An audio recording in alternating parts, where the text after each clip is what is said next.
So welcome everybody. Hello.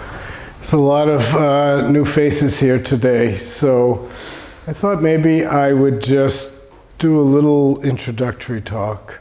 And actually while we were chanting, I thought I would start with chanting, since some of you might have been quite surprised by the chants that we do. The first chant, the Heart Sutra, which we chant generally when we do the full chanting, we chant that in English just as we did tonight, plus we also chant it in Korean.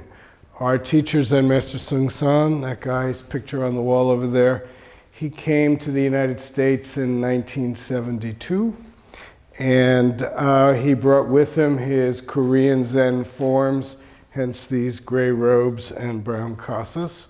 Thing that probably differentiates, at least in part, Zen from maybe Tibetan practice, or really more I'm talking about Vipassana style that they practice at Spirit Rock, and maybe even also Goenka style, is that in Zen primarily, or in most Zen centers around the country, and probably also in Europe this is true, the Zen masters came here. And they brought with them their forms, their teaching styles, and their approach to Zen practice. So in Zen centers all around the country, you'll probably see, in most of them anyway, you'll see robes. You'll see these things which are called kasas. And this is, the gray is kind of traditional Korean garb. In Korea, we wear gray robes. In Japan, they wear black robes. In China, they wear brown, gray. There's a few different versions in China. In Tibet, they wear purple ones.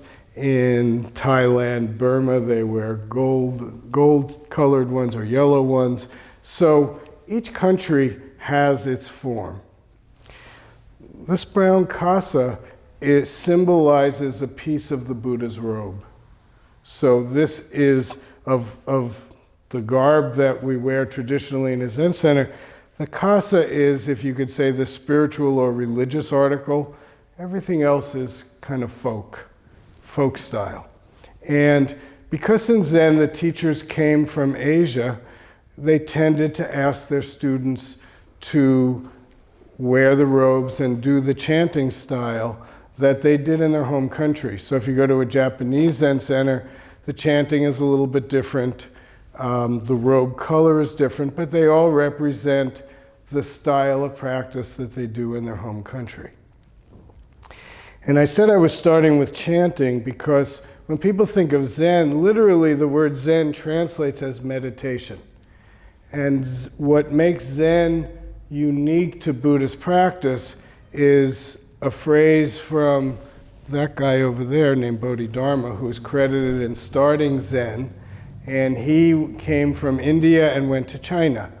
And Bodhidharma said something, I'm paraphrasing a little bit, but something like a transmission from mind to mind outside the sutras. So while Buddhism has at its base these things we call sutras, which are the teachings of the Buddha, Zen uses them. But Zen says, experientially, you're going to discover the truth of the Buddha's teaching, not intellectually through understanding and study, but through your actual experience. So Zen tends to focus and highlight meditation as a way of experiencing basic reality. I said I was starting on chanting, but I'm drifting off of it. I'll get back to it. Zen strips, in many ways, Zen practice strips all the theory out. And although you'll hear, if you come to the Zen Center and hear Dharma talks week to week, we talk about the Buddha's teaching. And we use the sutras and the understanding, the intellectual understanding that the Buddha taught. But in Zen, what matters most is your own experience. So we spend a lot of our times, just as we did tonight, sitting quietly, going inside, and basically asking the question, what am I? That's the fundamental question in Zen. It gets dressed up in a lot of different ways, but fundamentally, Zen practice begins with a curiosity and a wonder about who I am.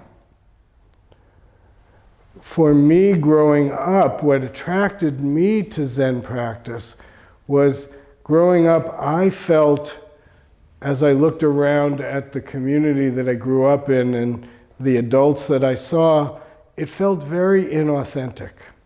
People were posturing. People were creating personas. People were chasing after things outside of themselves that I felt they didn't even know why they were doing what they were doing. They were just living the life that they were programmed to do. And I had some early inclinations that there was more to life than that. So I began to wonder, just like probably every teenager wonders, who am I? What am I really? Not what my parents wanted me to be, not what my society wanted me to be, not culturally what I grew up with and what I was supposed to be, but what was the truth? Who was I really? And what kind of life was going to make sense for me? Not what people were telling me to do, but for me, what was my truth? So I just got curious, and that I found that this very simple meditation style allowed me to go deeper into my reality and see things more clearly. We could say that most of us, and probably all of us to one extent or another, are bound by our conceptual thinking. We get stuck in the commentary of things and we lose the thing itself. Sometimes they use the example of a sporting event. If you watch a sporting event on TV, the men or the women who are playing the sport are out there doing it.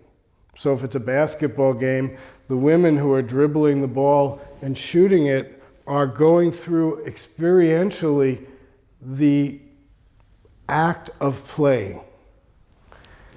And then if you're listening to the game on TV, you hear the announcers making a commentary. That was a good shot. That was a bad shot. She ought to have driven more aggressively toward the basket. A lot of ideas about the game.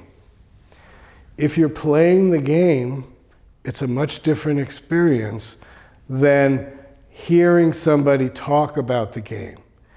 And if you listen to your own mind, most of us have some kind of verbal, ongoing mental expression happening. For some of us, it's a more of a visual oriented, and for some, maybe it's sound. But if you really start, in those, 35 minutes that we meditated, if you were listening and paying attention to what was going on in your mind, you saw a lot of things, a lot of commentary, a lot of opinions. What the hell am I doing here? These people are wearing these strange clothes. What is it that's going on? Or, wow, this feels good. It's quiet. It's calm.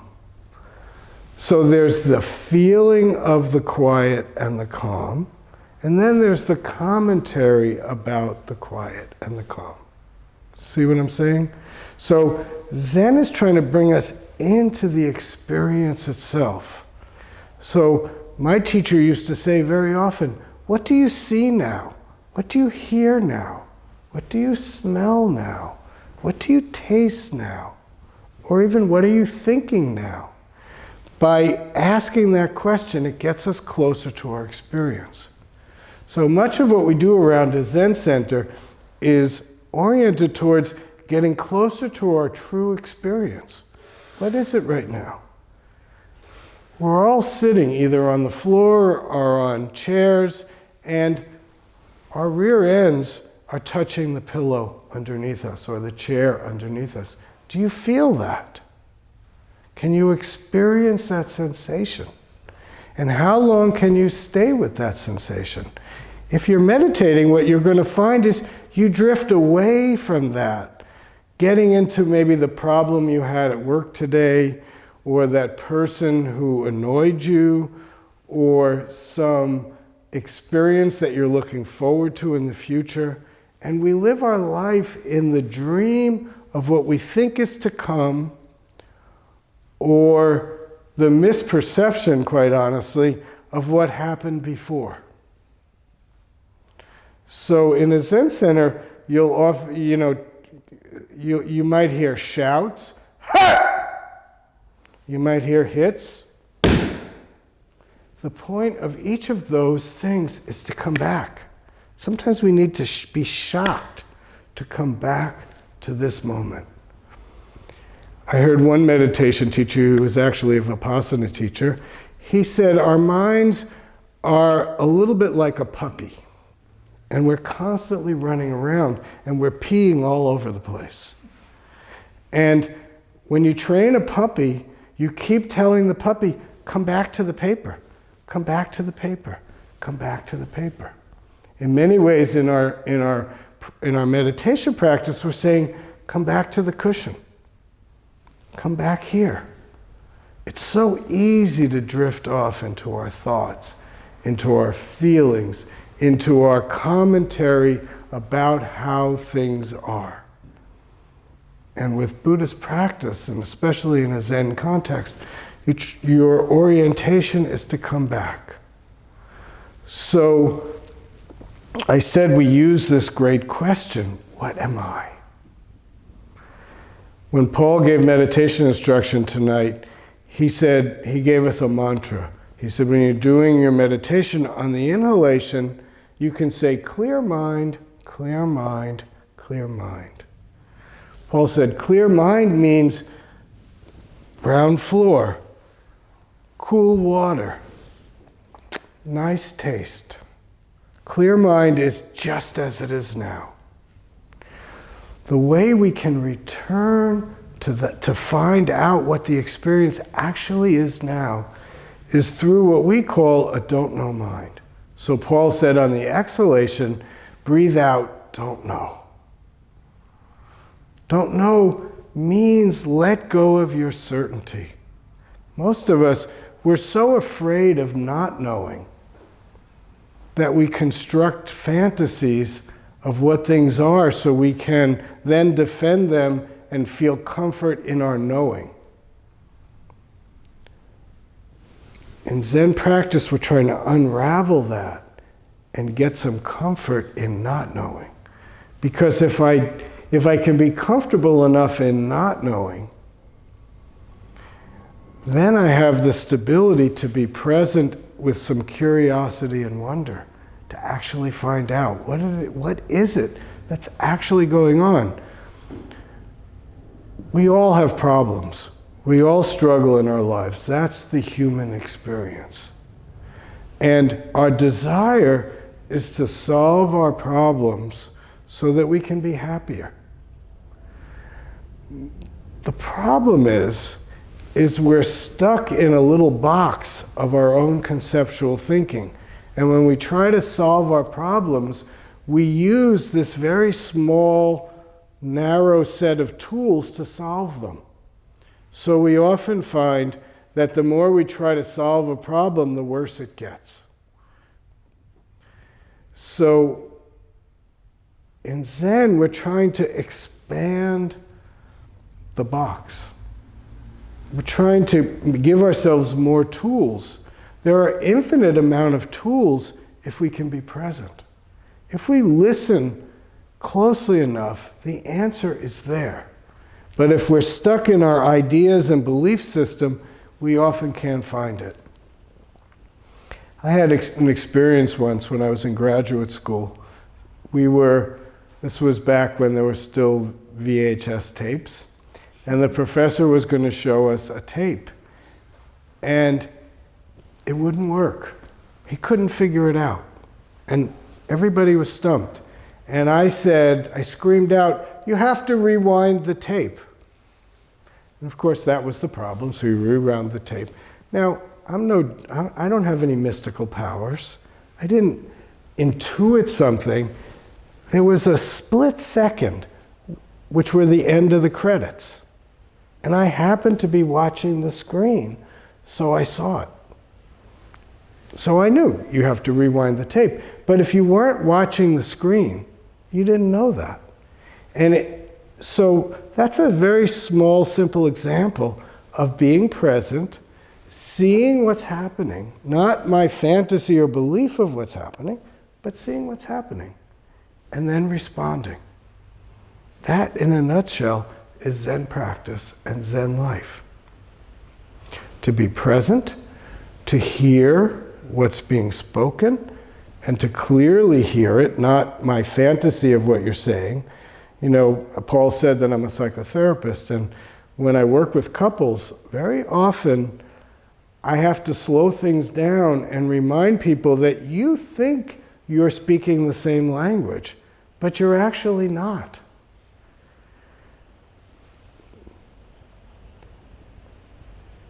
Somebody says,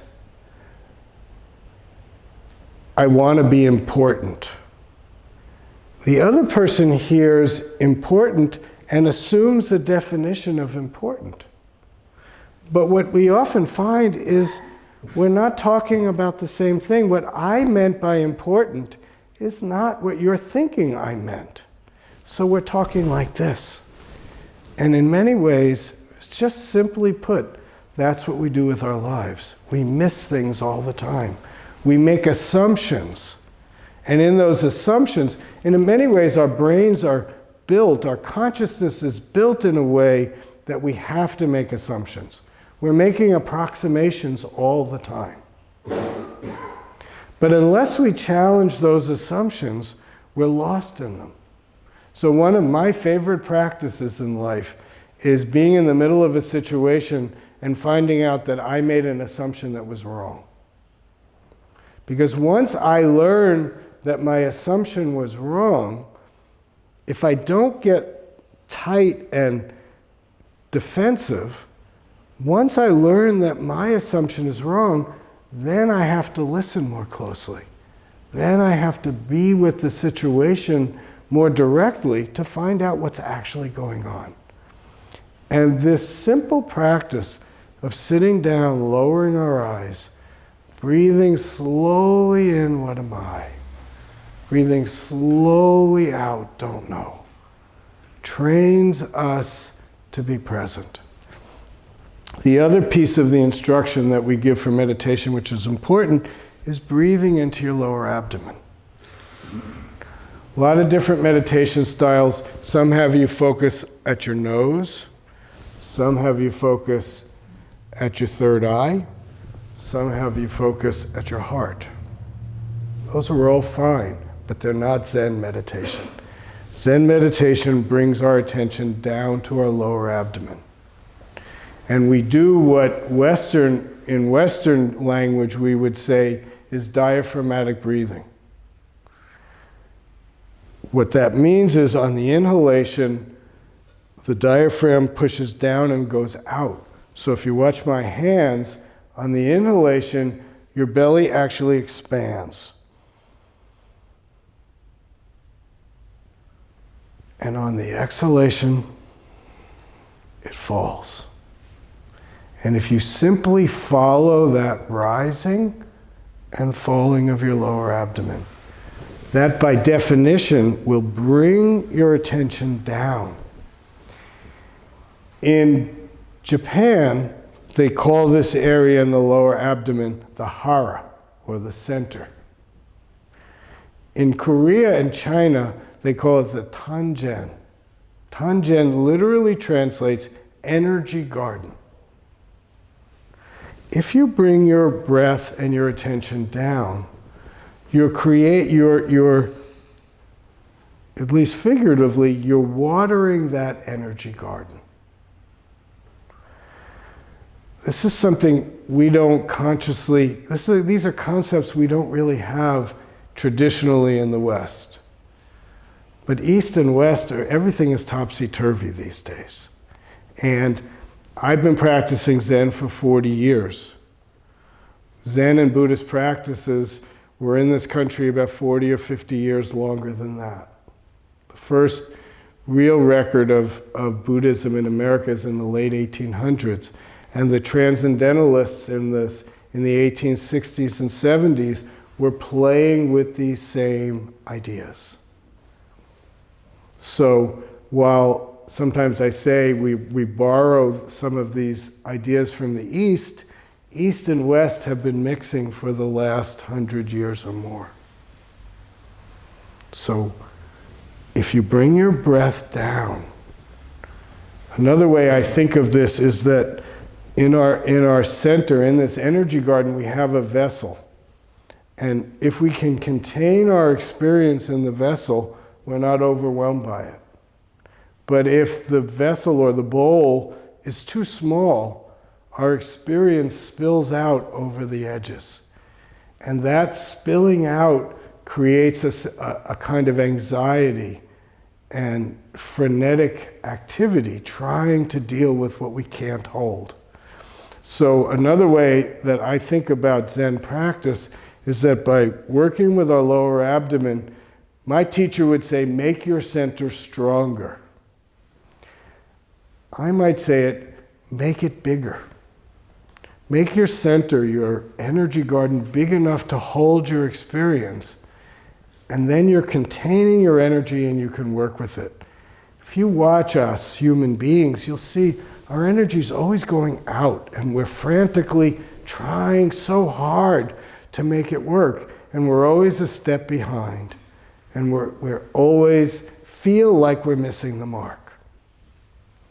Practice is trying to slow things down enough so that we can be present, aware, and alive right now.